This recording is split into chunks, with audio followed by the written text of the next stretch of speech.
Well, you know what? We're live, aren't we? So there I am. Let's try this again, shall we?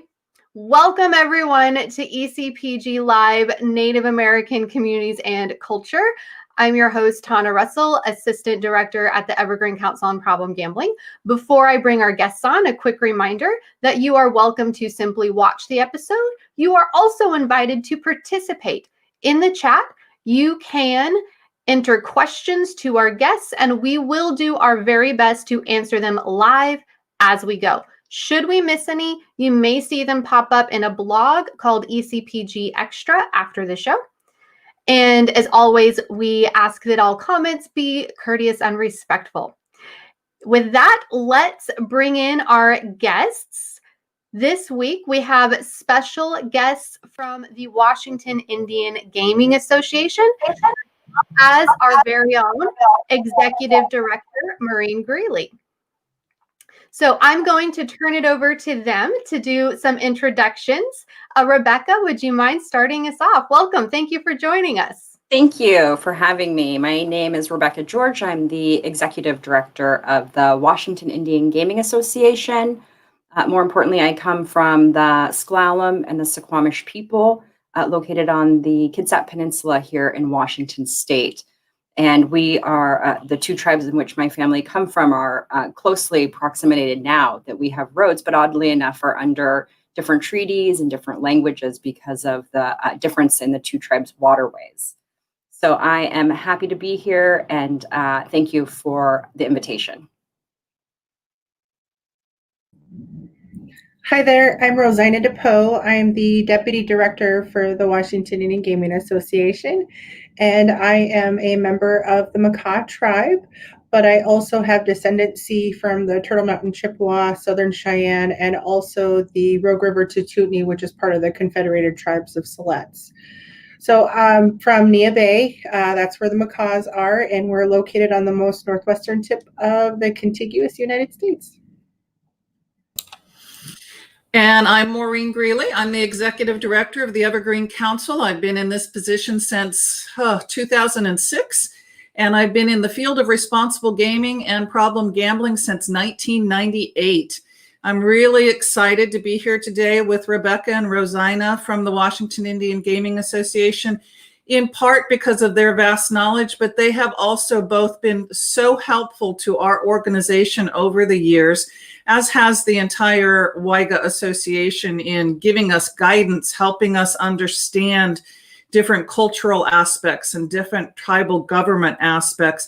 And Rebecca has been on our board previously, prior to taking over as Executive Director at WIGA.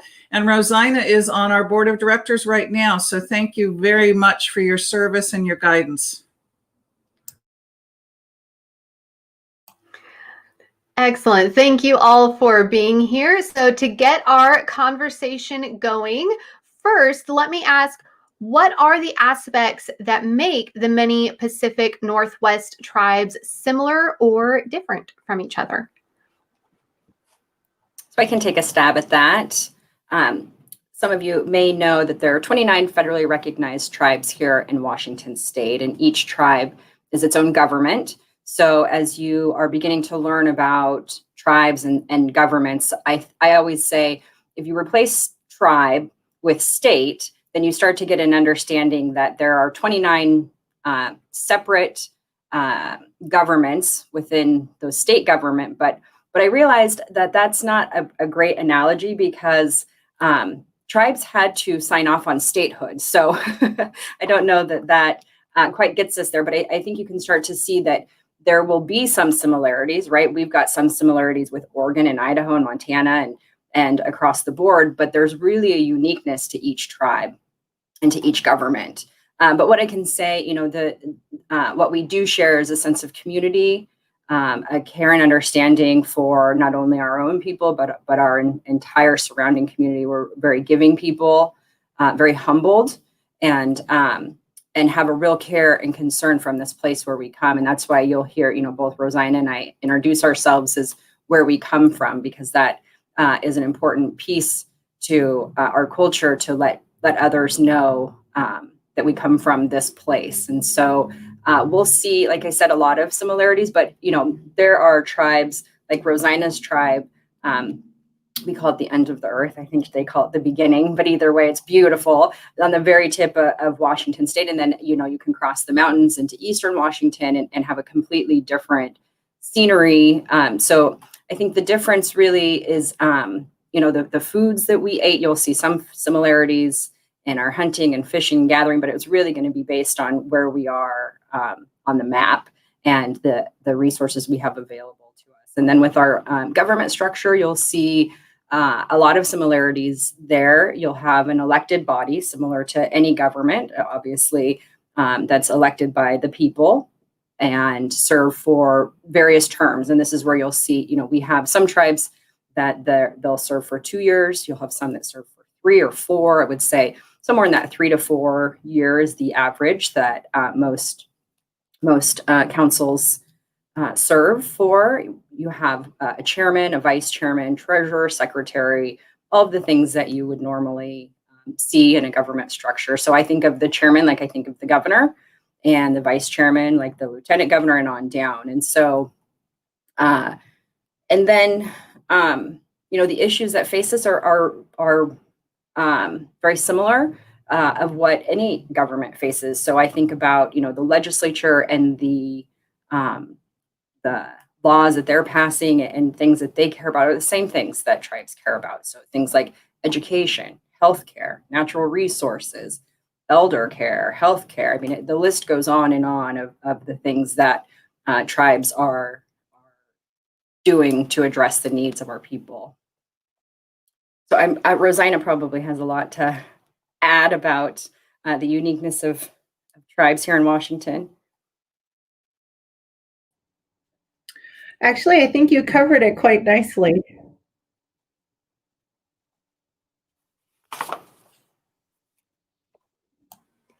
Excellent. And Maureen, did you have anything you wanted to mention on this before we go on?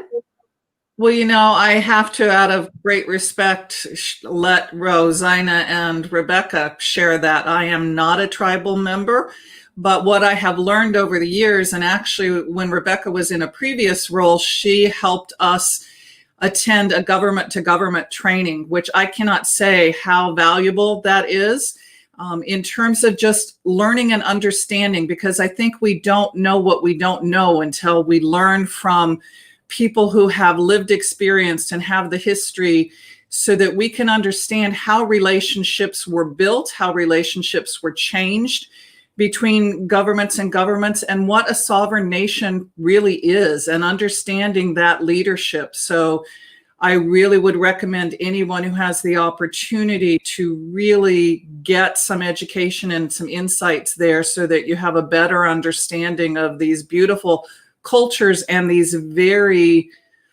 very sophisticated governmental structures that I don't think people understand very well. Yeah, Maureen, you bring up a great point when you say government to government. And I don't know that folks often know what that means. What we find is that people just don't know a lot about Indian country. But a lot of what I do in my career, both in this position and previously, is I help facilitate what we call a government to government relationship. And so the tribes and the state and the federal government all work together on this government to government basis, meaning areas of mutual concern that the three of those governments have, they'll come together at the highest level. So you will have each of the highest elected officials in those respected governments come together to work out a path forward, which is best for the state or the country in some cases, or for the community, the county.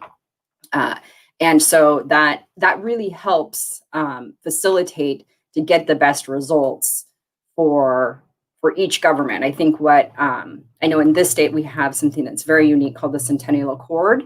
And I jokingly say that the tribes kept taking the state to court, and the state kept losing. And they said, there's got to be a better way. How can we come together and avoid courtrooms that have become very costly when we sort of trample over your sovereignty? And so we now work together through the Centennial Accord on a government to government basis. And we really see how states thrive when all three of those governments come together in a good way. So I think Washington's a great example of that. Excellent. Thank you so much. So now let's move from government to gambling. What role does gambling and gaming play in Indian country? So, I guess it would depend on what context, but historically we have, from my tribe, a game called Slahal. It's a bone game or stick game, as how some people might know it. It really, we came together as a form of trade and social gathering. It predates recorded history, and it was a real opportunity for us to trade with other communities or other tribes. And so we have a long history, I think, of that form of gambling anyway, that at the time, I don't believe we had things like addiction, because we had a very holistic, very communal approach to our entire way of life. That addiction isn't we don't have a word for addiction. So I know we didn't have addiction, and so we wouldn't see then what we see now as far as that goes. But now what it has become, so I don't know if people are familiar with this term government gaming, but how I think of it is just like the state lottery. The state lottery is raising funds for essential services to provide for the state government. And that is exactly what Indian gaming is doing for our communities. It's raising revenue for essential government programs. And so there's a big distinction between government gaming and commercial gaming on who's benefiting, who the beneficiary is for those funds. So, right, just like the state and the tribes, that those beneficiaries are the people, and in a commercial setting, that those beneficiaries are business owners. So it's a much different structure, and we've always had the right to game. And there's a long story about the Indian Gaming Regulatory Act and the federal structure in which tribes, we are allowed to have the same games and provide the same types of gambling that the state does. And so, our state runs a state lottery. Therefore, we have what are called electronic, I call them electronic pull tabs, but they're the tribal lottery system in which the tribes operate. And so it's, so what it means for us now is everything. I think when you start to understand, like Maureen was saying, the history of our land and the status, this land is held in trust by the federal government, because back then you couldn't trust an Indian with the land. And so the federal government said, we will hold the rights to the land. And so it really has created this complex structure and oversight of the land. And so historically, banks would not loan money to tribes for any sort of access to capital or enterprise development. And so as tribes got more and more into gaming, like with the start of bingo halls and that sort of thing, then we saw really the first opportunity that tribes have had to have any kind of enterprise on our reservation. And so Indian gaming is confined to the reservation. That's why you will, it's not everywhere, not in your face. It's sort of, you have to, reservations by design are off the beaten path, if you will. And so, so the revenue that comes from that has done amazing things for our community. And it's really, like I said, the first sort of federal program that has been instituted that has done well for Indian country. There's been so many bad policies, I guess I would say, that have been very detrimental and very, very hurtful to our people, that this is one, although some may argue because it gave the state jurisdiction that it wouldn't have otherwise had into Indian country. But I do think that when the state and the tribes come together to regulate it as required by law, then we really get a great product. And I recognize that for all of the good that it does for our communities, there is obviously the downside, which is why we're here too. So we recognize that as something to address. So.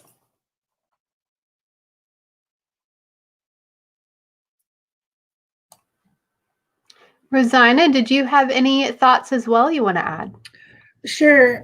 Rebecca had an opportunity to kind of touch on some of the good things that gaming does, and just to provide some examples. For example, for my tribe up at Nia Bay, the Makah tribe, we don't necessarily have a casino on our land base, but we do benefit from gaming in the way of, or in the terms of slot leases. So each tribe is allotted so many slots, and they're allowed to have those slots leased out to other tribes who do have gaming facilities. And so we're able to benefit from gaming revenue, and that revenue directly goes into our governmental operations. And so it helps with our social services programs. It has even helped with the tribe developing a scholarship program that affords us an opportunity to go on for higher education with assistance.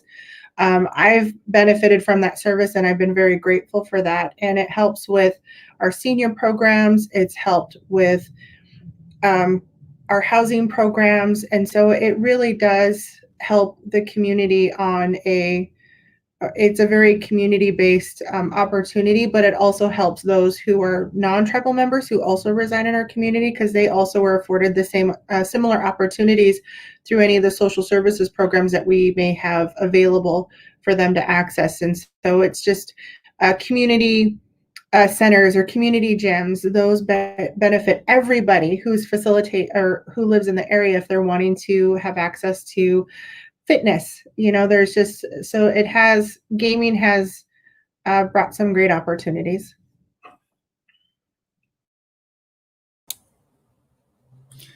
And I would just add to that, I think that a lot of people do often think, well, tribal gaming just supports tribal members, and that's the farthest thing from the truth. I think the investments that have been made by tribal governments in whole communities that support everyone through healthcare programs, through education programs, and certainly through responsible gambling, gaming, tobacco cessation. There's a lot of funding that comes through to organizations such as ours, such as the Evergreen Council on Problem Gambling, that we could not offer many of the programs and services that we do offer without that support from tribal nations and charitable organizations across the board. There are funds specifically outlined for public safety, health issues, natural resources issues. So I think all of those things are really important for people to understand, that economic driver does not just support tribal members, but supports communities across the state. And we don't need to get too much into the details here, but can you maybe give a high overview of level 1, 2, and 3, a couple examples of maybe what types of games might be in those? For some people, they might be a little familiar, but not as confident in that. Are you talking about the 3 different classes of Indian gaming? Yes. Sorry, the classes. Okay.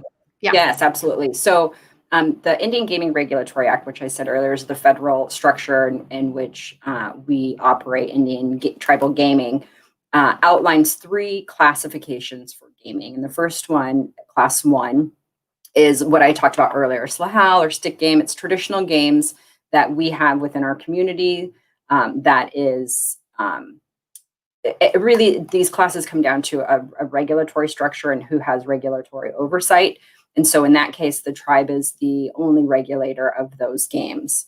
Then you have class 2, which people would know is a bingo type game.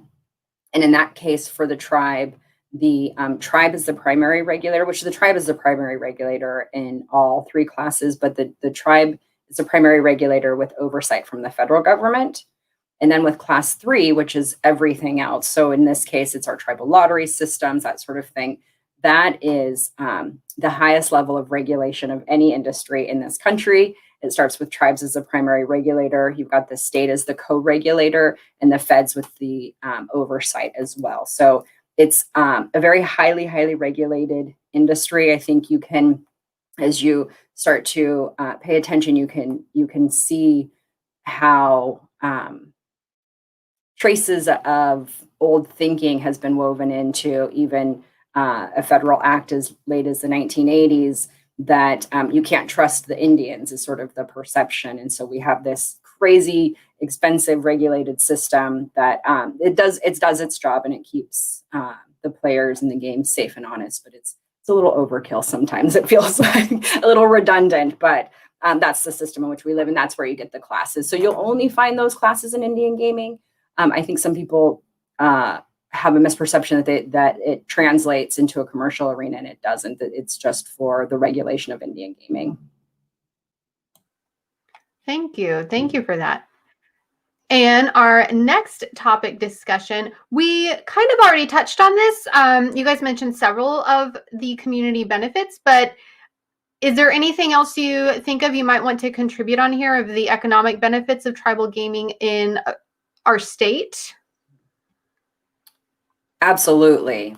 Maureen touched on it. And just to expand on that a little bit, I also mentioned, with the status of the land prior to Indian gaming as we know it today, it was, you would drive onto the reservation, it was desolate. We didn't have jobs. We didn't have housing. We, in this state, as of, as early as 20 years ago, had homes without running water. It was, the federal policies that had been put into place to help save the Indian really were doing anything but. And so now, although we still have such a long way to go to be even on par with the rest of the citizens of our state and within the country, we are starting to slowly see our education levels rise, our health disparities shrink, and it's minute. We are only 20, 30 years into this, but we're starting to finally see a trend in the right direction. And so because of all of these different things that I've mentioned and more, tribes have been some of the poorest people in our state. And what we're starting to see now is an opportunity for jobs. I think one of the biggest things that Indian gaming has done for this state is provided, I think, almost 40,000 jobs, direct jobs. And this is, these are in very, very poor communities. And these are livable wage jobs with benefits that, tribal members can't fulfill all of the jobs that are needed. And so I think it's about 70% of the jobs in Indian country are held by non-natives. And so those are people in the surrounding communities. And you can really start to see the benefit to these communities where you're seeing, like I said, health rates that are getting better, education levels that are getting better, the income levels are starting to rise to be, we still have, I think at last count, we are, tribal people are 30% behind the poverty line in Washington. And so, there's still a long way to go, but Indian gaming has done a lot to help us. And so the jobs is a huge one, huge. I can't stress that enough. And almost 40,000 is what we employ directly. And there's over 60,000 jobs that are indirectly created from Indian gaming. And so the money, there's no commerce necessarily on the reservation with a few exceptions. So all of that money leaves the reservation. And so there's this perception and this idea that, tribes don't pay taxes. And I'm an Indian, I can tell you I pay a lot of taxes. So I think that, no government charges another government tax, and people can understand that when they're talking about the state or the feds, but aren't as understanding, I would say, as when it comes to tribes. But as a tribal person, we say 100% of our revenue from our enterprises is taxed, because 100% of that goes right back into our tribal programs, like Rosina was saying, healthcare, education. And there's, I think at last, I heard a number floating out there, and it was in the trillions of dollars that tribes are underfunded from the federal government just from their mandate. And so what the gaming dollars does is it backfills some of that. And so we are able to open health clinics that we're serving not only our own members, but the entire community. And 9 times out of 10, we're the only ones serving poor people. We're the only ones who will take Medicare or Medicaid. And, the amount that we do for not only ourselves, but for the entire community, I think is something that will help heal the state and the country, quite frankly.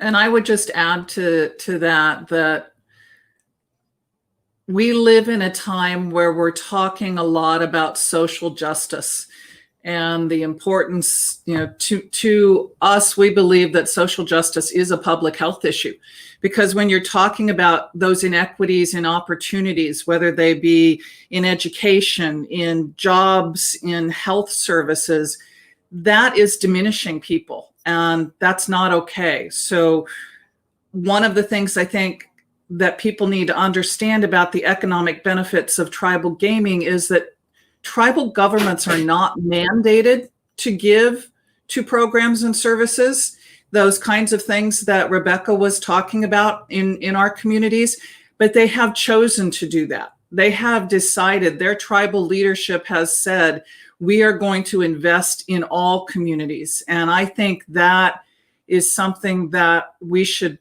definitely be grateful for and respect our tribal leaders in this state for stepping up and taking that action. They have a lot of decisions to make on how to serve people in their own communities and on the reservation.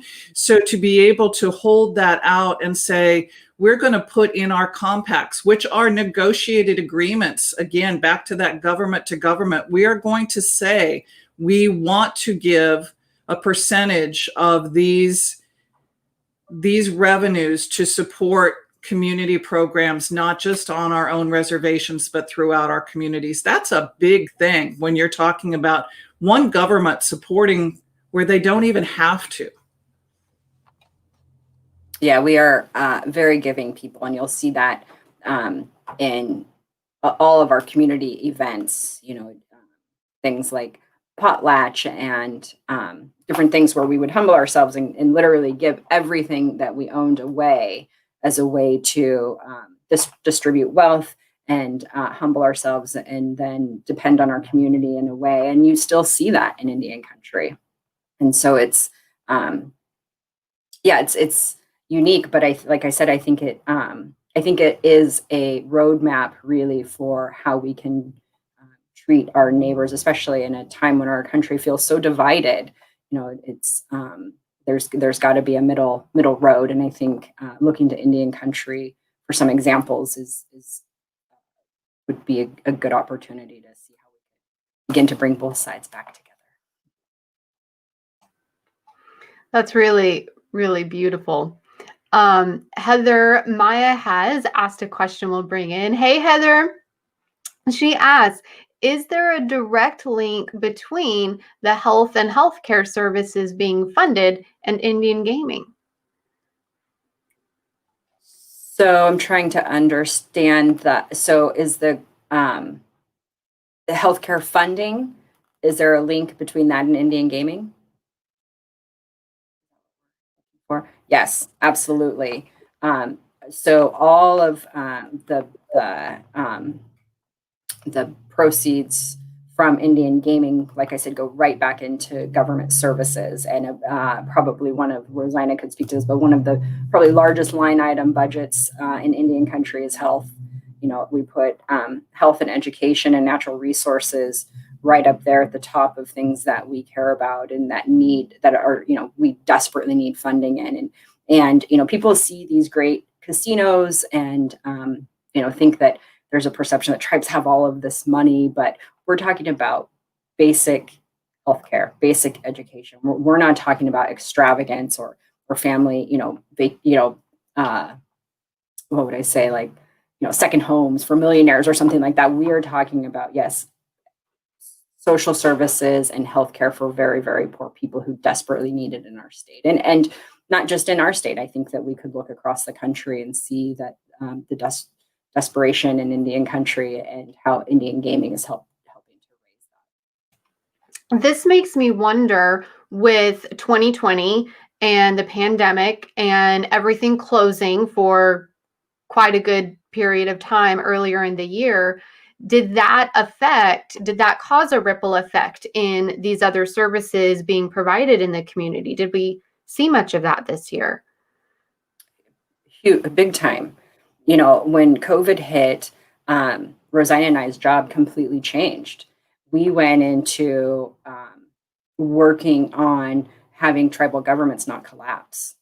And so, the gaming revenue I think of is like a state's tax base, right? That's what Indian gaming dollars do, is the same thing that a state's tax does. And so you can see the impact that the loss of taxes did to our state, and that now the tough decisions that lawmakers are having to decide on because of the loss of revenue, because our economy had slowed down. Well, Indian country's economy completely stopped. It wasn't like people were still buying groceries and getting gas and that sort of thing. So the state still had some money coming in. Our properties and our enterprises shut down. And so it has been detrimental to some of the Indian economies in the state. And like every government, there was some COVID funds that have come through, but I looked to Rosina, we were well into June, I think, by the time that we started to see some of that money. And it's just because things in Indian country become very convoluted when it comes to jurisdiction. And like you heard with Indian Gaming Regulatory Act, and there's all these levels of regulation. And so the same sort of thing, it sort of bogged down the system of getting those needed funds to the areas that needed them most desperately in this state anyway, and so not only funds, but PPE and COVID testing, all of that. So yes, there's had to have been huge adjustments made to tribal budgets, like I think any government at this point that's having to make tough decisions about what to cut.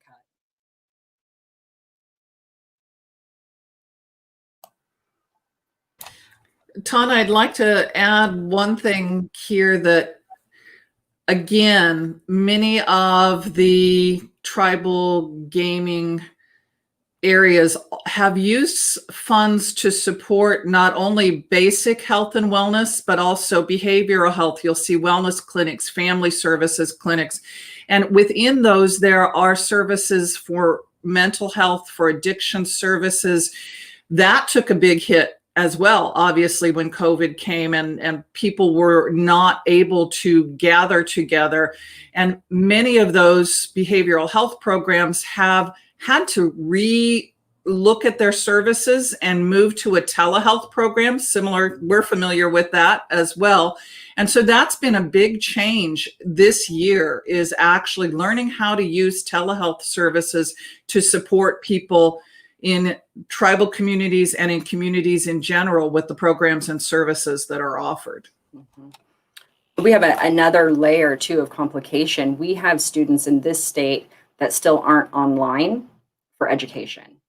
So we've got places that don't have broadband or high-speed internet. We have some tribes that have high-speed internet, but it's only for their emergency services or only for their government enterprises or their government buildings.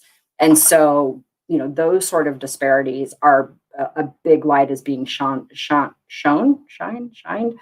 on that right now because of the disparities of, you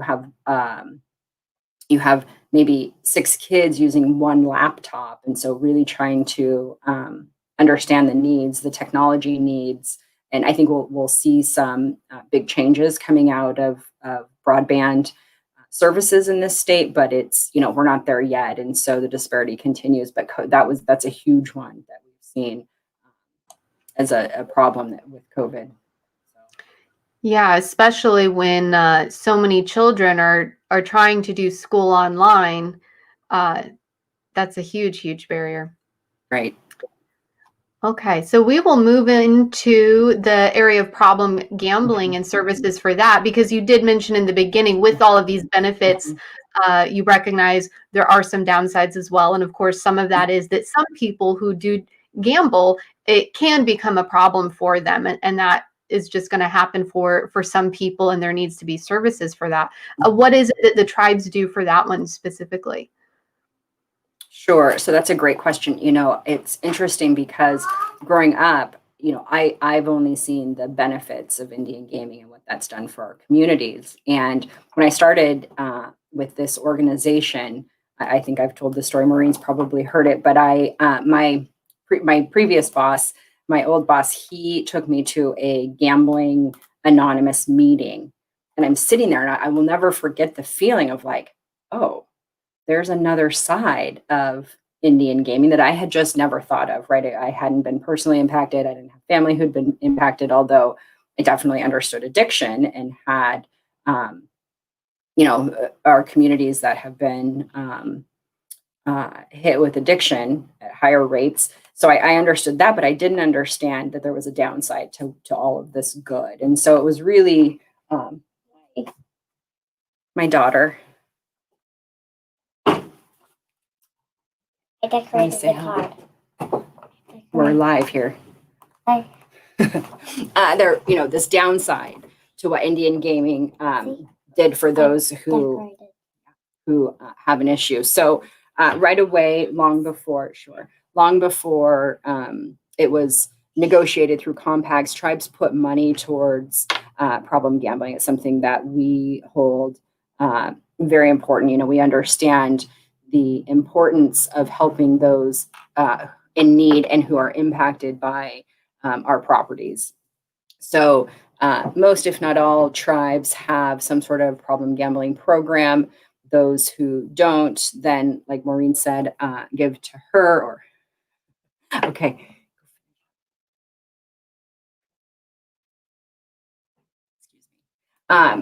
Give to local nonprofits or to the state program to really make sure that that money is getting to where it needs to be.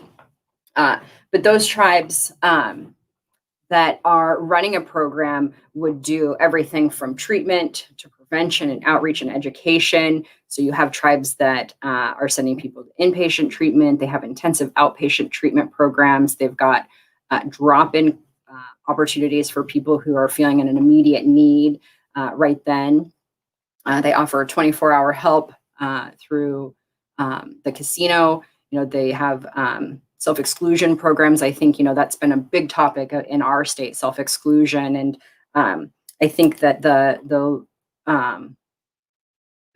part of our being humbled also was that we, I don't know if we do a good enough job of telling our story when it comes to these things, but every tribe with a casino has a self-exclusion program and a way to help those who need to not come into the casino.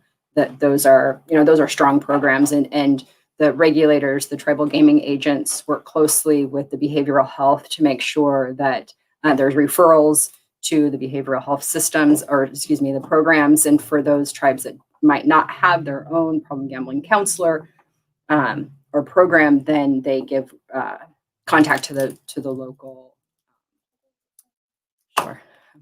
Sidetracked here. To the local nonprofit or state agency that can help them get the help they need. The other interesting thing, and I'll just look at my notes here, that you'll find in Indian country is that we take a really holistic approach to the person. And so we recognize that not only, that there's a lot of co-occurring disorders. And so we take a well-rounded, holistic approach to these problems. So I'll punt it to somebody else so I can get back on track. I think it's really important to understand that in Washington State, we didn't even have state public funding for problem gambling services until 2005. So we really depended on support from tribal nations, from tribal gaming industry. And it was the tribes who provided the first funding to create a pilot program to determine in Washington State whether we needed a state-funded program. So it's kind of ironic that tribal funds funded the research to create a state-funded program as well. And the tribes have never failed in their leadership. In fact, the gaming industry as a whole in Washington has been remarkable in taking a leadership role around responsible gambling, support for services, and our own organization, the Evergreen Council on Problem Gambling. We provide funding to help people go to residential treatment. The only funding for that comes through tribal support. So when we send people to residential treatment within our state or outside of our state, because there's only one program here in the state for that, that is fully funded. The person going to treatment doesn't have to pay anything to receive that treatment. That comes from tribal funds. We also receive tribal funds to keep our helpline running 24/7. Referrals to service, getting information, just talking to a live human being, because it is staffed live 24/7. There's chat and there's text. Tribal funding helps us provide training, not only workforce development training, training for treatment providers and counselors, but training for casino staff, supervisors, managers, frontline staff in responsible gambling, training for regulators, tribal regulators, TGA members who want to learn more about responsible gambling. That has been a big role of the tribal gaming industry in this state, is to push that forward and to make sure there's access to that.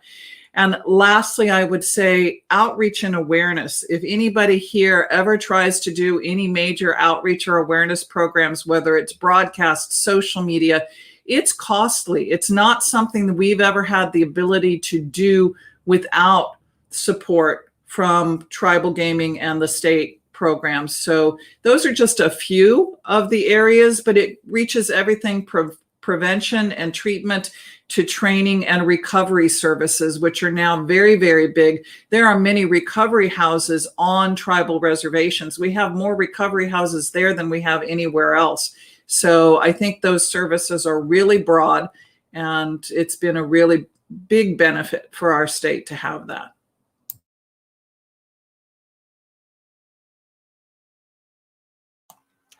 And Rosina, did you have anything else on this you wanted to add? Excellent, excellent. I don't see any more questions coming in from the chat. So before we close, does anybody have any last thoughts that you wanted to contribute? Any key messages that you'd like to leave us with? I think the only thing that I would say is that if there are providers out there or people that are struggling with addiction or that are needing something, to reach out to let us know. Tribes will always make funds available for those who are ready for treatment and may not have the resources. You can reach out to our organization. We will definitely put you in touch with the right folks. And or if you have a provider and you have somebody who needs help, just let us know. We're happy to do everything we can to get those who need it.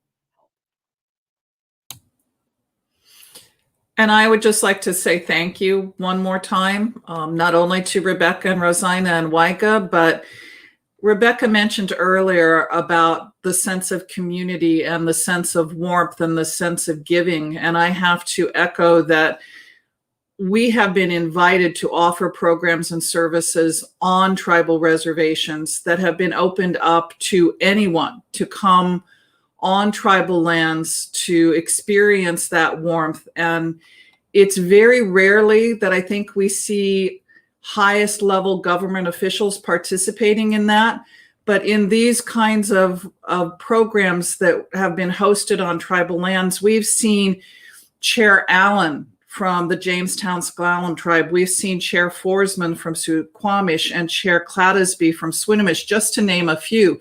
These are men in leadership that have national, global roles in helping people understand government to government relations and what tribes are doing in our country. And for them to take the time to welcome people, to be there personally, to help serve meals to people, that sense of potlatch and giving goes way beyond to anyone who comes on tribal lands. And I've been very touched by that. And I know that everyone that we serve has mentioned that over and over again, that when we give programs and services on tribal lands, it has a feeling that is unlike any other feeling.